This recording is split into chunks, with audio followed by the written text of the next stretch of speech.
HMS Lion was a battlecruiser of the Royal Navy and the lead ship of her class, launched on August 6, 1910 and commissioned into service in 1912.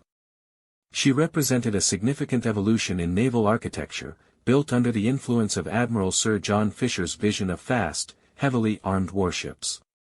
Displacing over 26,000 tons and measuring 700 feet in length, Lion was powered by Parsons steam turbines and could reach a remarkable top speed of around 27.6 knots, which was considered exceptional for such a heavily armed vessel. Her main battery consisted of 8 13.5-inch, 343 mm, guns mounted in 4 twin turrets labeled B, Q, and X, providing powerful long-range firepower. Secondary armament included 16 4-inch guns and 2 submerged 21-inch torpedo tubes, while her armor protection was better than earlier battlecruisers, though still lighter than that of battleships, in line with her design philosophy that emphasized speed and firepower over maximum protection.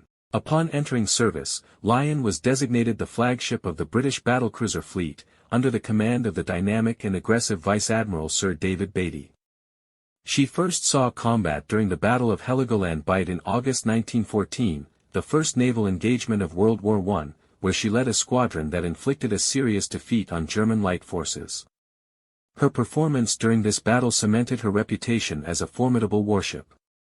However, the limitations of the battlecruiser concept became more apparent during the Battle of Dogger Bank in January 1915. In this encounter, Lion was again at the forefront, exchanging fire with German battlecruisers, particularly Seydlitz.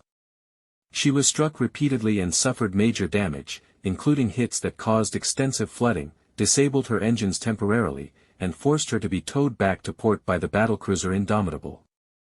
The engagement exposed weaknesses in British gunnery communication and tactics, despite the overall tactical success, and Lion required months of repairs afterward.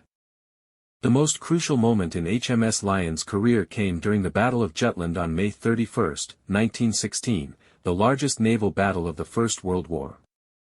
As Beatty's flagship, Lion led the British battlecruiser squadrons into action against the German High Seas Fleet.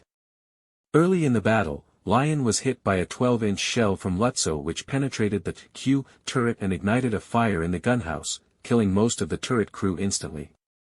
The fire threatened to reach the magazine, which would have resulted in a catastrophic explosion. However, Major Francis Harvey, already mortally wounded, heroically ordered the magazine flooded, an action that saved the ship and earned him a posthumous Victoria Cross. Despite this, Lion continued to engage the enemy and sustained further hits throughout the battle, emerging with serious but non-lethal damage. The performance of Lion and her sisters at Jutland highlighted both the strengths and flaws of the battlecruiser concept: impressive firepower and speed, but vulnerable to heavy shells due to relatively thin armor. After Jutland, Lion was repaired and resumed service, continuing as a flagship until 1919. Though the Royal Navy maintained her in operational condition after the war, changing strategic priorities and the constraints of the Washington Naval Treaty led to her decommissioning.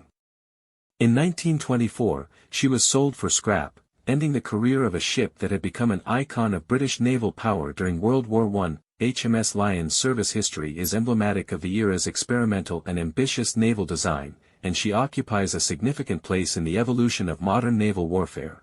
She combined elegance and might, performed heroically in battle, and her legacy is defined by the bravery of her crew and the lessons learned from her successes and her vulnerabilities.